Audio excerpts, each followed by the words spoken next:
only have 33% battery, you know.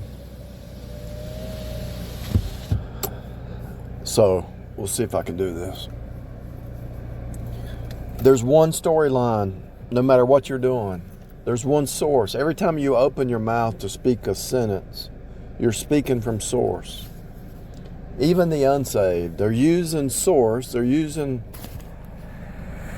They're actually using God to rebel against God. Now, ain't that crazy? It's kind of like the devil. The devil was a created being and wanted to be the creator. Now, how crazy is that? The creation wanting to be the creator. The pieces cut off from source wanting to be source, but they're using source to survive. In him we live and breathe and have our being. Jesus holds it all together. By him all things consist.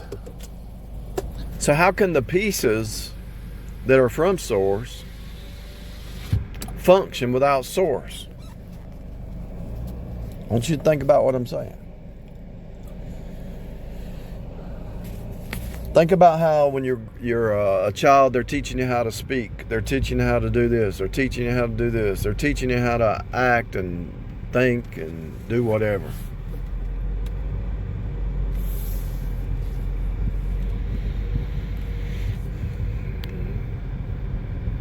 The Lamb slain before the foundation of the world. God is source. And everything came from God. Pieces cut off. Adam and Eve dropped us down into sin.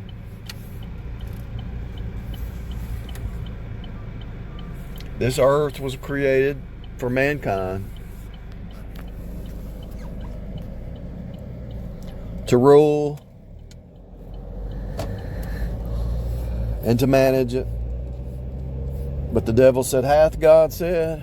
And so man wanted to believe his own reality, which is fake reality, just like the narcissist tries to, and the queen bee and the witch, they all create their fake reality. So they want you to believe some fake reality based on lies. But that fake little bubble reality that they create, they still have to use God's words. Notice how the Wiccans and the witches have rituals. They light a candle. They do a little incense. They go in a circle. They have rituals that look just like the Catholic Church, that look just like the cults and the isms. They are ridiculous. They think they are against religion, but they're the most religious. Why are they worried about, if they're against religion and everything else and prosperity and mankind, and they hate capitalism, they hate everything, why are they trying to be manifesting stuff? Why are they wanting to find somebody to mooch off of? Why are they wanting to curse people? They're in the win-lose mindset instead of the win-win mindset. You might say, well, how can everything be the same storyline if you got the righteous and the unrighteous? Because Jesus went to the cross, and the storyline was that he became sin for us. And these people who don't want to enter in by faith and receive the righteousness of Christ by faith, they play out the devil's side. This whole thing was written. God knew what would happen before it happened because he wrote the script. And so the whole storyline was played out at the cross. The horror show, the love story, the resurrection, the victory. There's no new storyline and there's no new source because God is source. And every time you open your mouth, you're speaking a sentence that comes from God because God controls the languages. Read it in Genesis. God controls the languages. Who gave mankind language? God. Because of the Tower of Babel, God separated the languages.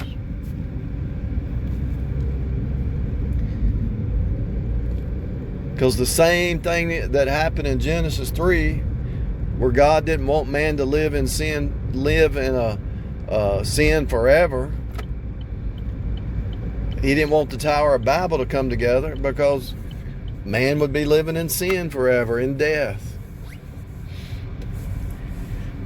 There had to be a seed to come on the scene for those who wanted to get their new bodies by faith in Jesus. Why would you want to be a robotic body living in sin? There was a Doctor Who episode about that. Who wants to live in a robot body forever in sin? It's not possible. They're not going to be able to do it, but they really think, who would want to do it? If they could do it, who would want to do it? If you ate of the tree of life, but you're still a sinner, you'd be living in sin forever. Think about how evil you would become. You'd become the worst psychopath there ever was.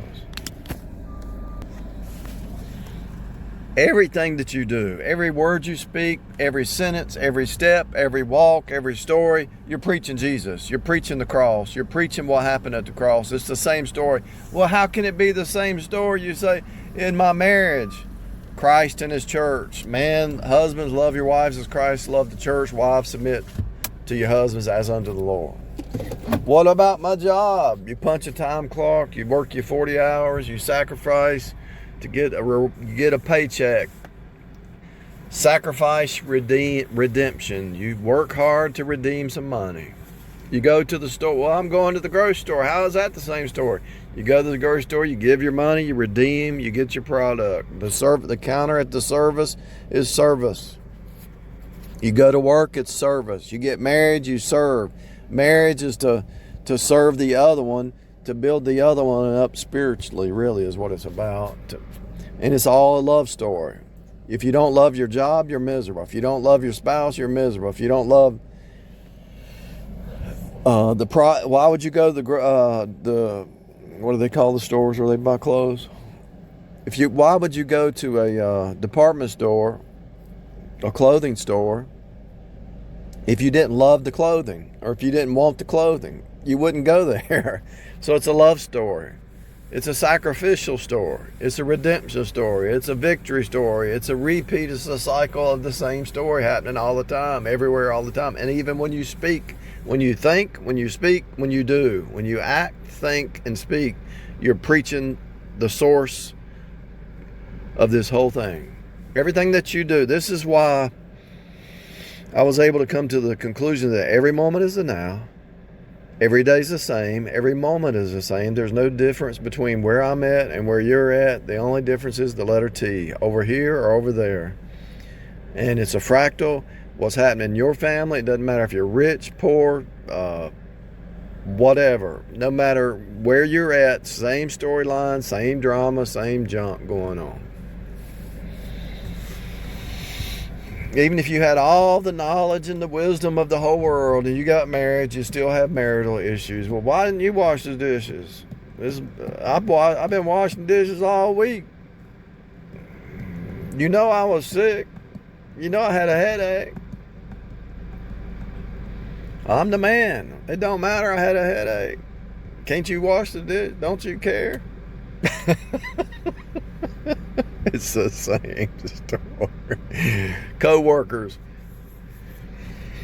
same stuff, same drama. Co-workers, home, churches, businesses, government, politics, drama, movies, TV, music. You know it's the same story because the music, it might be different songs, but over the years it's the same music. They keep rehashing the same old songs over and over, and the same movies over and over. The objects are from source. The words you speak are from source. The colors, the shapes, the symbols, the phonics, the etymology, the math, the science, it's all from source. But you might say, well, if everything's from source to pull mankind back to source, why is it that some people don't get saved? Because they love the darkness. The light came into the world, but they love darkness more than the light. They love the darkness. They love the dark side.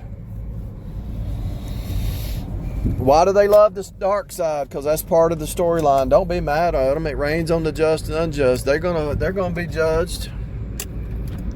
A lot of them get saved on their deathbed. Their last breath, they heard you preaching Jesus, and they finally said, they cry out to God on their deathbed. But they love the dark all their life. If you wish you could be like them and you're missing out on all the fun, something wrong with you, because it ain't fun. It's delusions, it's fake reality. This is what I'm trying to tell you. What is from God? What is really truth? God is love, right? The only reason the storyline, the only reason that if God is source and everything's from God and God is love, how does it, okay, so everything manifests from God down to here, right? And everywhere. So how is it that the storyline plays out down here with evil? If everything's from God, how can it play out as evil? Because the flesh mind takes the truth and inverts it. The spirit mind is counterintuitive to the flesh mind. So when Adam and Eve dropped us down into sin, we went down. We got inverted. We got upside down. We got twisted. We were born in sin. In sin did my mother conceive me. So we all went into the dark side, right? The dark realm. And so the flesh, even though all creation's from God, all things are from God, we take in our flesh mind and we invert it. But when we get saved and we get the spirit mind, we go back to source. We're running from, just like with Adam and Eve. What happened with Adam and Eve? They hid from God. When they were right with God, they were walking and talking with God. And when they fell into sin, they hid in darkness. So that's what happens in your mind. Your mind leaves the truth and goes into darkness. And so those who are speaking the truth, it offends those who love the darkness, because you're of the light.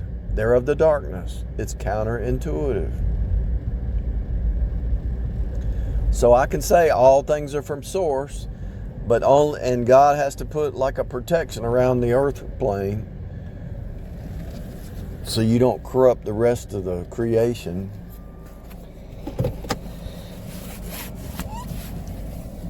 Everything is from source. So how can it get inverted? Because mankind inverted it. But it's still the truth. They just can't see it. So mankind goes into darkness, goes into delusions. The narcissist can only do gaslighting, future faking, lying, and all that. That's all they know. They can't escape it.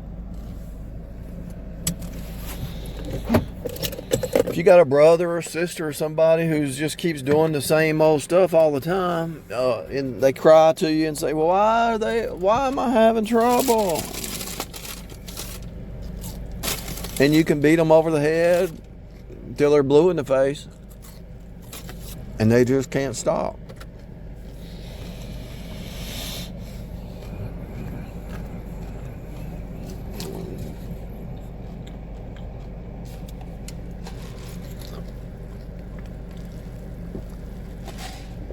They can't stop. What God made was good. But mankind dropped it down. So what about the weeds? You got grass, you got weeds, you got the weed and the tares.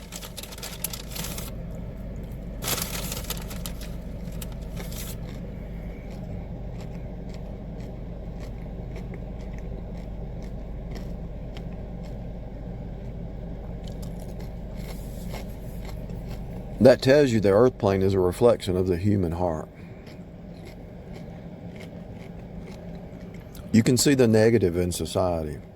You can see the negative in the land, the poison. If you eat the wrong plant, it'll poison you. You can see the weeds. You can see the dirt. God knew Adam and Eve would fall, so he had to create light and dark. You can look up at the sky and see the dark sky and the light.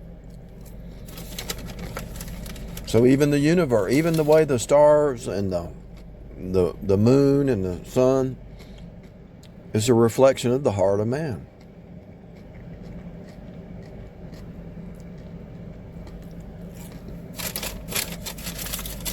Because God knew Adam and Eve would fall.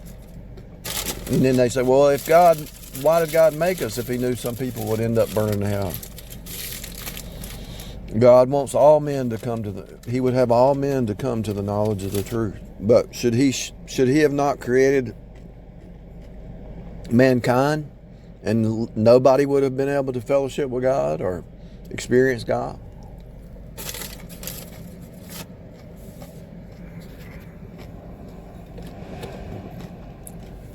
Don't you know that's why the devil is mad at God? He says, you created me this way. He didn't have to fall, but he chose to fall. He chose the darkness.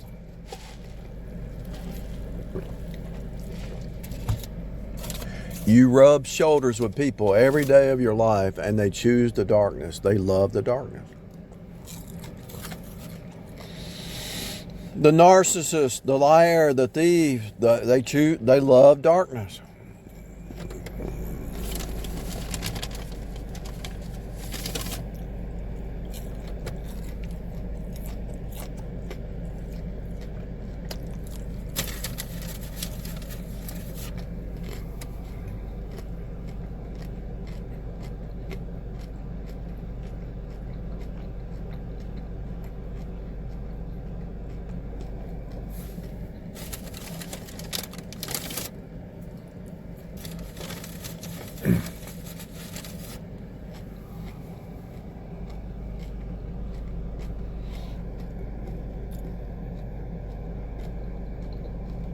The easiest way to catch, the dark people, the dark side. The easiest way to catch them, because you might say, well, are they on the light? Are they in the light? Or are they in the dark? Because they might be shapeshifter. They might be the master shapeshifters, right? Well, birds of a feather flock together. Birds of a feather flock together. Are they a sheep or a goat? Well, who do they hang out with? Goats. There you go. Are they a sheep or a goat? Who do they hang out with? Sheep. Okay. There you go.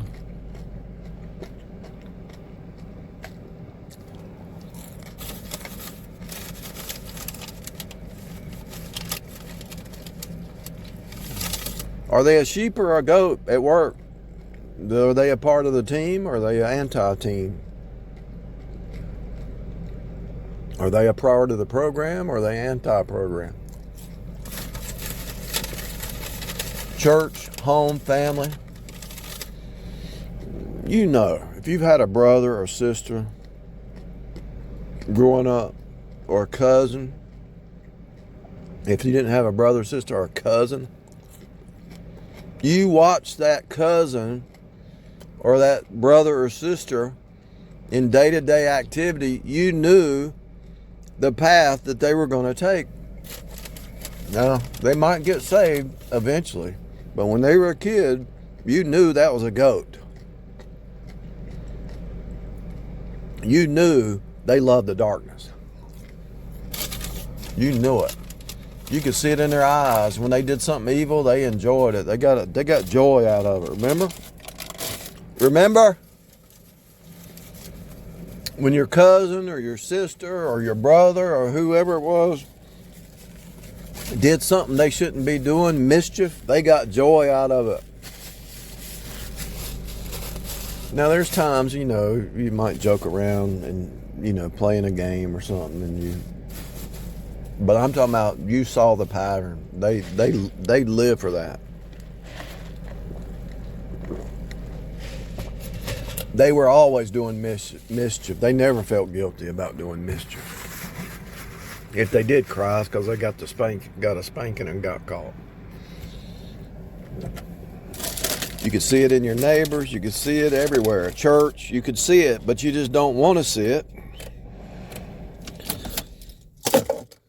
Because it's hard to believe everything you need to know in life you learned in kindergarten. You don't want to believe that. You don't want to believe that every day is the same.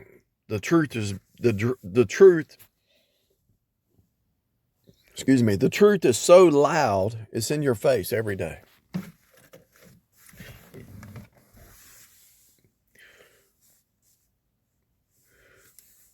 A man, I lived it, so I know. A man's married to this woman, and in his mind, we're thinking, well, wait a minute, that's my wife. How can she be an enemy? How's that even possible? So she's running across the street, making stuff up, causing trouble, causing drama. She's doing it in church. She's doing it with my family. She's doing it with her family. She's doing it with everywhere she goes. She's creating drama and chaos and lying to everybody, trying to divide people and destroy people, and always turning on the victim mentality. How can that? But she's my wife. She can't be an enemy in my home house, can she? She even believes the Bible, she said. But she gets joy and pleasure of causing confusion and insanity to mess up your peace. So eventually what you're going to do is you're going to wake up and you're going to say, wait a minute. Not only does she not love you, she hates you. She really despises you, and she's trying to destroy you.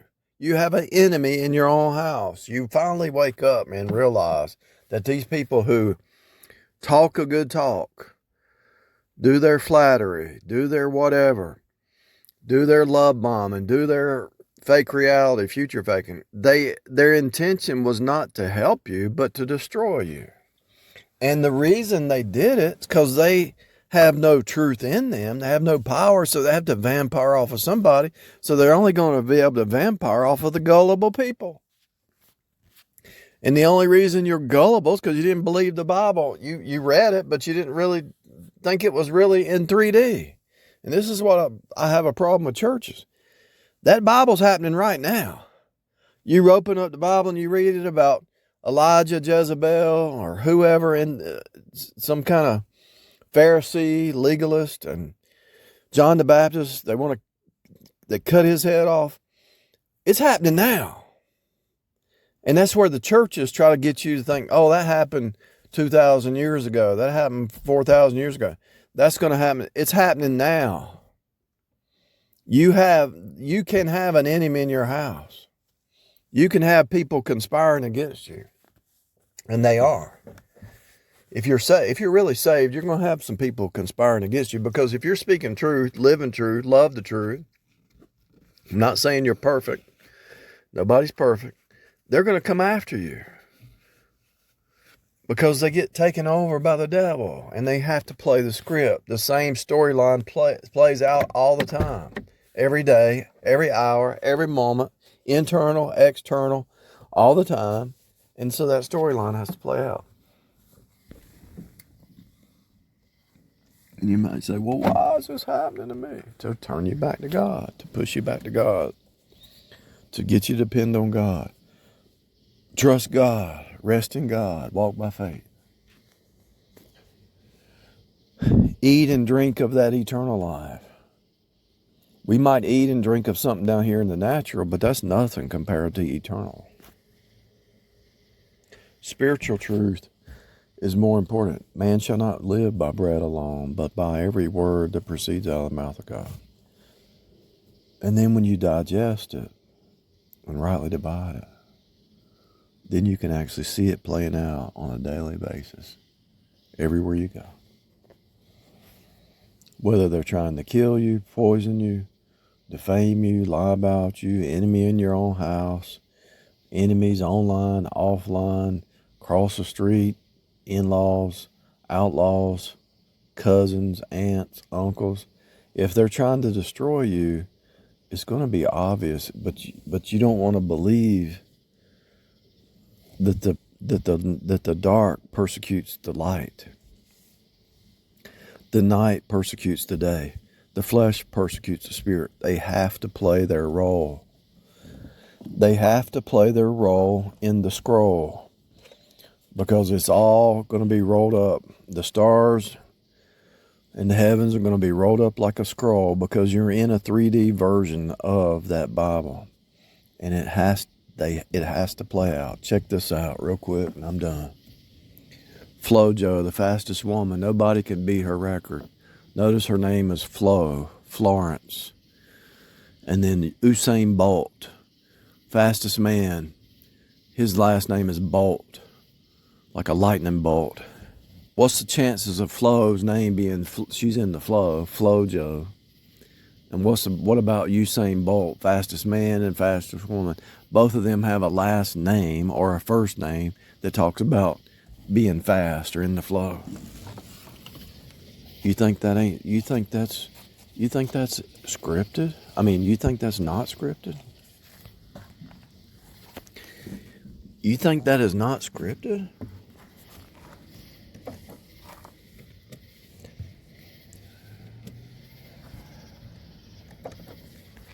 Usain Bolt and FloJo, Florence, FLO. You think that's a coincidence? You're in a script, and you better learn the script, and you can play the game. You learn the script. Don't trust what people say. Pay attention to what they do, and don't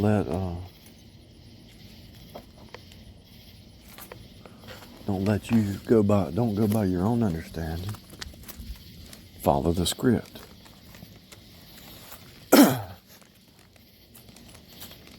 Follow the script. Don't go by your own understanding. Follow the script. If you can get a hold of that, everything will work out better.